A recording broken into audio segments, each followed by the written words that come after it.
Sir अब आपने अब तो हम देख रहे हैं कि साथ अब हुर्मुज़ के साथ साथ बहरिया अहमर में भी बढ़ती हुई कशीदगी ऑब्वियसली पाकिस्तान समेत खित्ते के बाकी ममालिक के लिए भी बहुत ज़्यादा अहमियत रखती है, और पाकिस्तान ने सऊदी अरब और बहरिया अहमर में तजारती जहाज़रानी के खिलाफ किसी भी कार्रवाई को कौमी सलामती के लिए ख़तरा करार दिया है।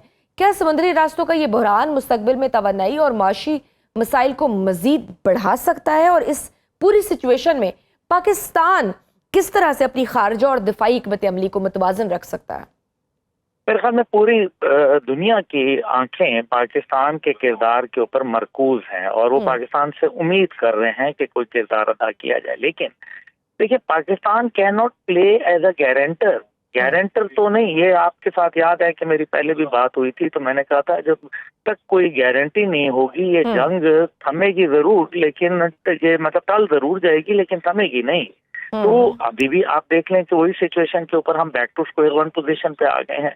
अब जो इसके अंदर जो आपने आबी रास्तों की बात कही है, देखिए दुनिया के पास आबी रास्ते, ये हुर्मुज़ हो गया या बाबुल मंदब हो गया, कोई परमानेंट बंद नहीं कर सकता। लेकिन होता यह है कि तात्तुल हो जाता है। जैसे अभी फ्यूल पंप्स की अगर हड़ताल हो रही है तो उससे क्या होगा कि लोगों को मुश्किलात में इजाफा होगा, तकालीफ बढ़ेंगी, परेशानियां बढ़ेंगी, और सबसे बढ़कर ये कि जो ट्रैफिक ने लेट से कि किसी आदमी ने लाहौर पहुंचना है इस्लामाबाद से, उसको पहले वहाँ मतलब अगर वो एक दिन अपना 5 घंटे में पहुंच रहा था, अब उसको शायद वो 5 दिन लग जाएंगे। तो ट्रैफिक चलती है समुद्री, लेकिन उसमें तात्तुल आ जाता है, जिसकी वजह से जो प्रोटेक्शन एंड लायबिलिटी क्लब है जो इंश्योरेंस देते हैं, वो इंश्योरेंस की कीमत बढ़ जाएगी या इंश्योरेंस से वो इनकार हो जाएंगे, जिसका मतलब ये है कि मजीद रेट हाई हो जाएगा, मजीद रिस्क फैक्टर इन्वॉल्व हो जाएगा। तो और दूसरी जानिब रास्ते तो देखें, एक ड्रोन मारना है, एक प्रोजेक्टाइल से हमला करना है, तो 2 जहाज अगर वहाँ डूब गए खुदा न खास्ता या उनको नुकसान पहुंच गया तो ट्रैफिक तो मुअत्तल हो जाएगी, और यही वो मेरे ख्याल में हो रहा है जो कि हम देख रहे हैं। अब जो इसके अंदर अहम किरदार है वो है फॉसिल फ्यूल का। कुछ अरसे के बाद दुनिया फॉसिल फ्यूल से दूर हो जाएगी। ये सबक मिल रहा है कि फॉसिल फ्यूल जो कि क्रूड ऑयल की शक्ल में है, क्या ये नेमुल बदल है, क्या ये पूरी दुनिया का जो पहिया है उसको जैम कर सकता है? ये वो तमाम चीजें हैं जो दुनिया अब ऑल्टरनेट चीजों के ऊपर चलेगी, और शायद क्योंकि ये 350 साल 400 साल के जखायर हैं दुनिया के पास तेल के, और यूएई जो ओपेक प्लस से निकला उसकी बड़ी वजह यही थी कि यूएई कहता था कि हमने क्या करना है भला, हमें कोई जरूरत ही नहीं है कि हम 350 साल इंतजार करते रहें। इसलिए उन्होंने अपनी ओपेक प्लस से निकल के अपनी प्रोडक्शन को इन्हांस कर दिया है।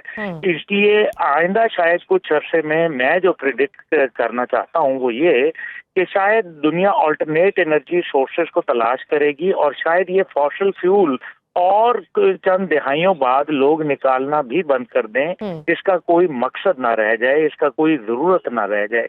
ये वो चंद बातें हैं जो कि दुनिया को इस जंग से सबक सीख रही है। और फिर जो आपने इंटरनेशनल टेरिटरीज की बात की, देखिए इंटरनेशनल टेरिटरीज के ऊपर United Nation Convention on Law of the Sea 1982 बड़ी वजाहत से ये कहता है कि इस खित्ते के अंदर अमेरिका और जो ईरान और ओमान है वो तो क्लेम कर सकते हैं टेरिटोरियल वाटर को, लेकिन अमेरिका का तो कोई जवाब ही नहीं बनता, जो वो पहले 20% टैरिफ लगवाना चाहता था, जो बाकी चीजें वो फीस ले रहा था। तो ये तमाम चीजें बड़ी कम्बरसम हो रही हैं, और ये फुल फ्लैज वॉर की तरफ अगर दोनों फरीकैन लेके गए तो तीसरी आलमी जंग को किसी का बाप नहीं रोक सकेगा। बिल्कुल, क्योंकि सर सिचुएशन मुश्किल होती जा रही है। अब अमेरिका की जानिब से ईरान के खिलाफ कार्रवाइयों के लिए मजीद 87 अरब डॉलर के दफाई फंड्स भी मांगे जा रहे हैं, तो इससे तो यही लग रहा है कि शायद तवील मुद्दती स्ट्रेटेजिक मनसूबाबंदी नजर आ रही है। हाँ है तो सही, लेकिन आप ये भी देखें कि कांग्रेस ने इनकार भी तो कर दिया है। साथ ही साथ सदर की पावर को कर्टेल करने के लिए भी जो बिल वो पास हो चुका हुआ है कांग्रेस के अंदर। अब सेनेट के अंदर क्या होता है, it's a matter of time. However I believe के जंग के अंदर ये पहली जंग है जो अमेरिका के इत्तेहादी इसमें मौजूद नहीं है, और ज़ाहिर है इत्तेहादियों का पैसा भी मौजूद नहीं है। अगर अरब दुनिया से पैसा मजीद कशीद करना है तो दूसरी जानिब अरब दुनिया ये कह रही है कि भाई ये जंग ने तो पहले ही हमारा 6-8 महीने में भुरकस निकाल के रख दिया है। आप मजीद इसको तवील करेंगे, देखिए गुरिल्ला वॉरफेयर खुदा न खास्ता अगर हो गई तो ईरान की डिसइंटीग्रेशन का खतरा है, खुदा न खास्ता। और अगर ईरान को कोई भी ऐसी, जो मतलब आप देख लीजिए कि पहले आयतुल्लाह अली खामेनाई को शहीद करना, क्या ये कोई दानिशमंदाना कदम था? तो उससे तो खुद पूरी दुनिया के अंदर और खुद अमेरिका के अंदर ये बात हो रही है कि ये इंतहाई गैर दानिशमंदाना कदम था, क्योंकि ये वो हम क़यादत थी जो बात करना चाहती थी, लेकिन आपने अब जो क़यादत लाए हैं वो तो बात ही नहीं करना चाहती। इसी तरीके से अगर गुरिल्ला वॉरफेयर चलती है तो फिर आप मुझे बताएं किससे बात करेंगे? क्या हिजबुल्लाह से बात करेंगे, हमास से बात करेंगे, आप हूतियों से बात करेंगे, आप वहाँ कोई नई जो जिंदुल्ला है उससे बात करेंगे, या आप आईएसकेपी से बात करेंगे, आप आईएस से बात करेंगे किससे? यानी कि स्प्लिंटर ग्रुप्स इतने हैं, जहादी एलिमेंट्स और एक्सट्रीम एलिमेंट्स इतने मौजूद हैं कि वो पूरे खित्ते के अंदर तबाही निकाल के रख देंगे। और फिर अमेरिका तो जो होगा उसके साथ वो तो एक अलग ही बात है, लेकिन जो हमारे साथ होगा, जो खित्ते के अंदर अरब ममालिक के साथ होगा, वो नाकाबिले बर्दाश्त होगा। और फिर ये एक ऐसी जंग छिड़ेगी जिसके असरात कई साल तक जो है हम उसको सह नहीं पाएंगे। बिल्कुल सही सर। अब हम भारत की सूरत हाल की तरफ भी आते हैं। भारत में भी हम देख रहे हैं कि नौजवानों के एहतजाज, फिर उसके ऊपर हुकूमती रद्द अमल और ताकत के इस्तेमाल पर इंसानी हकूक़ के इदारों की भी तशवीश सामने आई है।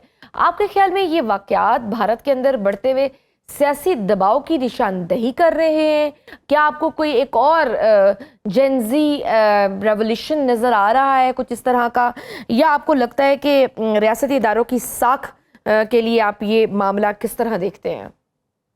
देखिए बेटा, बात यह है कि इस टाइम पे जेन जी तो बाहर खड़ी हो गई है, सीधी सी बात है। इस टाइम पे तो भारत का जनाजा उन्होंने निकाल के रख दिया है। पूरे भारत के अंदर एक अजीब कैफियत पैदा है और भारत जो है वो इस टाइम पे फ्रेगमेंटेशन की तरफ जा रहा है। ये एक फ्रेगमेंटेशन टेरिटोरियल नहीं, बल्कि ये एक ऐसी मेरे ख्याल में इस टाइम पे फ्रेगमेंटेशन है जो आइडियोलॉजिकल है, जिसने बीजेपी की सोच को खत्म करके रख दिया है, जिसने बता दिया है कि बीजेपी जो है वो इस टाइम पे गैर मकबूल हो गई। आपने जो रेवोल्यूशन की बात की, आप खुद अंदाजा कर लीजिए ना कि इस टाइम पे जो सूरत हाल है वो कितनी खतरनाक है। एक तरफ श्रीलंका के अंदर आ चुका है इनकलाब, तो दूसरी जानिब नेपाल में आया हुआ है, तीसरी जानिब जो है वो आप देखें कि वहाँ बांग्लादेश में आया है। ईरान के अंदर इनकलाबी कैफियत है, अफगानिस्तान के अंदर जो है वो यंग जनरेशन तालिबान आपको देख ही रहे हैं। और ये जो अभी सूरत हाल बन रही है जेन जी के अंदर, अब आप मुझे ये बताएं कि सारा का सारा उनका जो कॉन्सेप्ट है वो तो बीजेपी के खिलाफ है। यानी कि पहला उनका कानून ये कहता है कि बीजेपी की रुकनियत से आप इस्तीफा दें तो फिर हम आपको इसके अंदर कॉकरोच जनता पार्टी में लाएंगे। वो तो सर अब मोदी से भी रिजाइन मांग रहे हैं ना, वो और असूल के ऊपर मांग रहे हैं ना। देखें वो क्या कह रहे हैं, एजुकेशन के ऊपर मांग रहे हैं। यही बात कर रहे हैं ना कि यार एजुकेशन हमारी है, हम हमारे राइट्स हैं। 22,80,000 नौजवान मुतासिर हुए हैं, 20 बंदे जो है वो नौजवानों ने खुदकुशी कर ली है। नरेंद्र मोदी को पाकिस्तान का दीवानापन जो है वो छाया हुआ है, वो पागल हो चुका है। उसने वहाँ ब्राह्मणों को हर चीज के अंदर आगे कर रहा है। 2.8% ब्राह्मण जो है वो इस टाइम पे आधे से ज्यादा सरकार में बैठे हुए हैं। आप देख लीजिए कि तकरीबन 550 जजों में से 380 जो है वो ब्राह्मण है। इसी तरीके से जो उनके फेडरल सेक्रेटरीज हैं उसके अंदर 26 में से 16 ब्राह्मण हैं। उनके जो एम्बेसडर हैं 98, उनमें से 58 ब्राह्मण हैं। और इसी तरह से शो ऑन। अब आप मुझे ये बताइए कि वो किस तरफ जा रहे हैं। तो ये जेन जी कहती है कि ये पाकिस्तान मुखालिफत जो मर्जी करनी है करो, तुम कौम का तो इस्तेहसाल ना करो। 27 लाख नौजवान हर साल जो है वो छोड़ के जा रहे हैं मुल्क।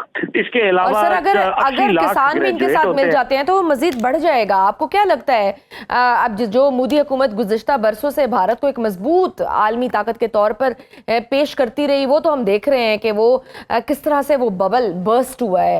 अब जो अंदरूनी सतह पर नौजवानों के हालात हैं, फिर अपोजिशन या मुख्तलिफ तबकात में बेचैनी बढ़ती जा रही है, आज़ादी की तहरीकें चल रही हैं। आपको क्या लगता है कि ये जो अब करंट सिचुएशन है, ये जेंजीज जो एहतजाज कर रहे हैं, जो स्टूडेंट्स बाहर हैं, क्या ये last nail in the coffin होगा मोदी सरकार की हुकूमत के लिए? ये याद रखिए कि ये बॉल इन रोलिंग है। अब ये इरिवर्सिबल प्रोसेस है। जो नफरत जो उनके अंदर पैदा हो गई, और किसने पैदा की, नफरत की फिजा को कायम करने में तो मोदी सरकार का हाथ है। अभी जो उसने बोया है, अब तो वो काटने का वक्त आ गया है। अब फसल काटेगा वो, और ये तो फसल जो है जवानों की है, और पूरे खित्ते के अंदर जवान, और खासतौर पे बीजेपी की फाशिस्ट सोच, दहशतगर्दाना अप्रोच और जो नफरत आमेज बयानियां है, अब वो उसके अपने घर को आग लगा रहा है। अब भारत को आप डिसइंटीग्रेशन से बचा नहीं पाएंगे। अगर भारत को आपने डिसइंटीग्रेशन से बचाना है इस टाइम पे, तो सिर्फ और सिर्फ मोदी सरकार को जाना पड़ेगा, या फिर मोदी का इस्तीफा जिस तरह से वो डिमांड कर रहे हैं, और ये डिमांड बढ़ती जा रही है। आप सोशल मीडिया पे पाबंदी लगा रहे हैं, आप उनके ऊपर लाठीचार्ज कर रहे हैं, आप बंगाल से और दीगर जगहों से मजीद ट्रुप्स को मंगवा रहे हैं। इसका मतलब यह है कि things are getting out of control if they are already not out of control. Secondly ये है कि ये इस्तीफा तो उनको देना पड़ेगा, मिनिस्टर को निकलना पड़ेगा, क्योंकि इस टाइम पे डॉक्टर वांगचू वगैरह जितने भी हैं, और वो आप देखें ना कि सोनम वांगचुक इस टाइम पे एक सिंबल बन चुका है। वो एक ऐसा सिंबल बन चुका है जिसका देखिए किरदार है उसका बहुत बड़ा, बाकिरदार आदमी है। और उसने ये शुरू किया जिस तरीके से लद्दाख में और फिर लेह के अंदर उन्होंने हेडक्वार्टर के ऊपर बीजेपी के वहां हमला हुआ, और वहां बाकायदा एक मुसीबत बन गई उनके लिए, बीजेपी के लिए, और फिर ये मामला रुका नहीं।